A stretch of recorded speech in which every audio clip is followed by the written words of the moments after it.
Here's some work we did on Sarah and Devin's garage door in San Clemente on Avenida Cabrillo. The old garage door rail here is toasted, it's all bent. Here's the new one we put up. Nice solid one-piece rail opposed to the 5-piece rail they had. As you can see, the garage door motor wasn't installed right. Now it's on center. Before it was off centered. This is the old hardware. It's no good. Only has a single spring system. Here's the operation of the door with the old hardware. A little shaky there.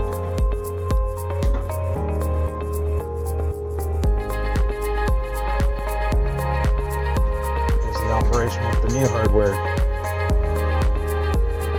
A lot smoother.